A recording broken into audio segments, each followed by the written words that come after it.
اور عدت کا پیریڈ 39 ڈیز کو کہتے ہیں، ایک علیحدہ ایشو ہے جو میں بات کہنا چاہ رہا ہوں. دیکھیے نکاح، یہ عدت کا کانسیپٹ کیا ہے؟ کانسیپٹ یہ ہے کہ اگر کوئی پریگننسی پہلے کی ہے تو وہ ایکسپوز ہو جائے گی. Why 39 days? کہ 39 دنوں کے اندر اگر کوئی پریگننسی ہے وہ ایکسپوز ہو جائے گی. سورہ بقرہ کی آیت نمبر 234، اللہ تعالیٰ ارشاد فرماتا ہے کہ اور تم میں سے جو مر جائیں اور بیویاں چھوڑ جائیں تو وہ بیویاں 4 مہینے 10 دن اپنے آپ کو روکے رکھیں. بسم اللہ الرحمن الرحیم. دعا کی طرف آ جاتے ہیں. اے اپنے بندوں سے جلد راضی ہو جانے والے، تو ہم سب کو بخش دے جن کے پاس دعا کے سوا کوئی اور ہتھیار نہیں. بے شک تو جو چاہے کر سکتا ہے. بسم اللہ الرحمن الرحیم. رب اشرح لی صدری ویسر لی امری واحلل عقدۃ من لسانی یفقہوا قولی. اے میرے رب، میرے لیے میرا سینہ کشادہ کر دے اور میری زبان کی گرہوں کو کھول دے تاکہ وہ میری بات سمجھ سکیں. السلام علیکم ورحمۃ اللہ وبرکاتہ. اپنے تمام حاضرین، ناظرین، دوست احباب کو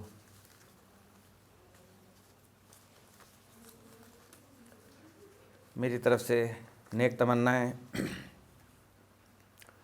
آج میں اپنے روٹین سے ہٹ کے تھوڑا سا وقت آپ کے ساتھ گزاروں گا. آج کل آپ بھی مصروف ہوں گے کہ پاکستانی سیاست میں اور ہماری پارٹیوں کے درمیان عدالتوں میں کیا بھونچال آیا ہوا ہے. تو میں نے عرض کیا تھا، کل ہی کیا تھا، کہ اگر ہو دین سیاست سے جدا تو رہ جاتی ہے چنگیزی. ان فیصلہ سازوں پہ تف ہے کہ جنہوں نے علماء کو مسجدوں میں قید کر دیا، مفتیوں کو مسجدوں میں قید کر دیا کہ بس آپ مسجدوں تک محدود ہیں، جو چاہے وہاں سے آپ فتوے جاری کریں، جن کو چاہے ڈگریاں دیں، اور اس کے بعد انہیں آزاد چھوڑ دیں، جس کو چاہے کافر بنا دیں، جس کو چاہے مسلمان بنا دیں، اور جس کو چاہے معاف کر دیں، چاہے وہ گناہ کبیرہ کا ہی مرتکب کیوں نہ ہو. اب اللہ تعالیٰ نے یہ آج ہماری عدالتیں جو فیصلہ دیتی ہیں خلا کا یا طلاقوں کا، شریعت میں ایک تو اس کا کوئی وجود نہیں ہے، اور کیونکہ انہوں نے دنیاوی علم حاصل کیا ہوا ہوتا ہے تو پھر وہ علماء کی مدد لیتے ہیں. اور علماء حق کا ملنا آج کے دور میں کتنا مشکل ہے، اور اس کے نتیجے پوری قوم بھگت رہی ہے کہ مختلف مسالک ایک دوسرے کو کافر کہہ رہے ہیں، اور جو کفر کی باتیں ہیں اس پہ ایسے خاموش ہیں کہ جیسے کچھ ہے نہیں. انہی کے لیے اللہ پاک نے فرمایا کہ یہ کان رکھتے ہیں لیکن بہرے ہیں، یہ زبان رکھتے ہیں لیکن گونگے ہیں، یہ آنکھیں رکھتے ہیں لیکن اندھے ہیں، یہ ٹانگیں رکھتے ہیں مگر لولے ہیں. کسی اور کے لیے نہیں فرمایا گیا تھا، یہ انہی اہل ذکر کے لیے فرمایا گیا تھا کہ جو سو کالڈ اپنے آپ کو بہت مفتی اعظم، علامہ، مجتہد وہ فرمائیں گے. مجھے حیرانی ہے اس دن سے کہ سورہ بقرہ کی آیت نمبر 234 دوسرا پارہ، اللہ تعالیٰ ارشاد فرماتا ہے کہ اور تم میں سے جو مر جائیں اور بیویاں چھوڑ جائیں تو وہ بیویاں 4 مہینے 10 دن اپنے آپ کو روکے رکھیں جب وہ اپنی اختتامی مدت پوری کر لیں. مینس کہ اپنی عدت کے دن پورے کر لیں. تو تم پر اس کام میں کوئی حرج نہیں، عورتیں اپنے معاملے میں شریعت کے مطابق جو خواہش رکھتی ہیں کر لیں، اللہ تمہارے کاموں سے بڑا خبردار ہے۔ اب 4 مہینے 10 دن کی واضح عدت کے باوجود کلام پاک کی آیت کی واضح آیت کے بعد تفسیر میں کسی نے 3 مہینے کیا، کسی نے 3.25 مہینے کیا، کسی نے 4 مہینے کیا، کسی نے 4 مہینے 10 دن کیا، اور 4 مہینے 10 دن کی عدت جو تھی اللہ تعالیٰ نے اتنی پرفیکٹ دی۔ اب اس سلسلے میں بات ہوتی رہے گی، لیکن بات یہ تھی کہ آج کا جو برننگ ٹاپک ہے بشرا اور عمران خان کا، میں بی بی اس لیے نہیں کہوں گا کہ بی بی بہت عزت والی چیز کو کہتے ہیں، تو بشرا کو پتا تھا کہ میری عدت کا ٹائم پورا نہیں ہوا ہے، اس میں جو لوگ گواہان تھے انہیں بھی پتا تھا۔ اس کے بعد صرف کتنی دور سے مفتی سعید کو بلایا جاتا ہے، ان کو گاڑی پہ لایا جاتا ہے اور ان کو پیسے دے کر وہ اپنے بیان کے مطابق کہتے ہیں کہ جی میں نے پوچھا تھا فلاں عورت سے، انہوں نے کہا عدت پوری ہو چکی ہے، نکاح پڑھا دیا۔ کیا نکاح ایسے ہوتا ہے؟ نکاح میں پوری تصدیق کے بغیر اور طلاق میں اور عدت میں پوری تحقیق کے بغیر کوئی نکاح نہیں پڑھانا چاہیے۔ اور جب انہوں نے یقین کر لیا مفتی سعید نے اور انہوں نے نکاح پڑھا دیا، بعد میں انہیں پتہ چلا کہ ابھی عدت کے دوران ہی نکاح ہو گیا، تو سب سے پہلے مفتیان دین سے میرا یہ سوال ہے کہ اب کیا ان کا نکاح باقی رہا؟ عدالت تک یہ فیصلہ جانے کیوں دیا گیا؟ یہ مدارس اور یہ مفتی کیا کر رہے تھے؟ مفتی سعید کیا کر رہے تھے کہ وہ نکاح فسخ ہو گیا، جب نکاح فسخ ہو گیا، ٹوٹ گیا، ختم ہو گیا، جب ختم ہو گیا تو پھر فروری میں دوسرا نکاح کیسے پڑھایا انہوں نے؟ اور اگر فروری میں انہوں نے نکاح پڑھایا تھا تو جو پہلے نکاح پڑھایا تھا اس کے درمیان جتنے دن بھی یہ بشرا رہی ان کے پاس، کس حیثیت سے رہی؟ کسی بیوی کی حیثیت سے رہی؟ نہیں۔ اور پھر دوسرا نکاح پڑھا دیا اور اسے جائز قرار دے دیا کہ 1 مہینے یا 3 مہینے یا 4 مہینے جو کچھ آپ کرتی رہیں اس کو جائز قرار دے دیا۔ اس کا مقصد تو یہی ہوا نا۔ تو اس کیس کے اندر تمام مفتی صاحبان کو چاہیے اور عدالتوں کو بھی چاہیے کہ مفتی سعید صاحب سے بھی اس بارے میں رائے لی جائے کہ کیا کوئی ایسی، کلام پاک میں تو واضح ارشاد ہے، آپ کوئی ایسی مثال شرعی طور پہ بتا سکتے ہیں کہ نبی کریم صلی اللہ علیہ وسلم کے زمانے میں اور صحابہ کرام کے خلفائے راشدین کے زمانے میں اس قسم کی کوئی روایت قائم ہوئی ہے تو اس کو جو ہے نا پیش کریں۔ جب پہلے آئے نکاح پڑھا کے چلے گئے، پھر دوبارہ انہیں کو لے کر آئے، نہیں انہوں نے پوچھا، انہیں نکاح نہیں پڑھنا چاہیے تھا۔ بھائی دین کو مذاق بنا رکھا ہے، اللہ کی آیات کی جو تکذیب کرے، آپ کی نظر میں مفتی صاحبان مجھے بتائیے کہ اس کی سزا کیا ہے؟ جو قرآن کی آیت کو نہ مانے اور اس کی ہدایت پر عمل نہ کرے تو اس عیسائی میں کہ جس کا وہ قرآن بھی نہیں ہے اگر وہ جلا دیتا ہے تو اس کے تو ہم گھر کے گھر جلا دیتے ہیں۔ کوئی اور مذہب کا فرقہ جلا دیتا ہے جو مسلمان نہ ہو، ان کے گھروں کو بھی ہم آگ لگا دیتے ہیں، جانوں سے مار دیتے ہیں، گھروں کو جلا دیتے ہیں، لوٹ لیتے ہیں، جو چاہے کرتے ہیں۔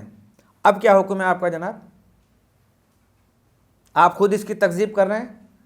ہم ڈنمارک کو کیوں گالی دیں؟ ہم ہالینڈ کو کیوں گالی دیں؟ ہم کسی اور ملک کو کیوں گالی دیں؟ ان کے یہ بند کر دیں، ان کے فلانی چیزیں بند کر دیں، ان کی فلاں چیزیں پاکستان میں نہیں آنی چاہیے، اور آپ کیا کر رہے ہیں بھائی؟ آپ کے خلاف کیا کریں؟ آپ کے مدرسے بند کر دیں کیا؟ میں نے کہا تھا کہ اگر ہمارے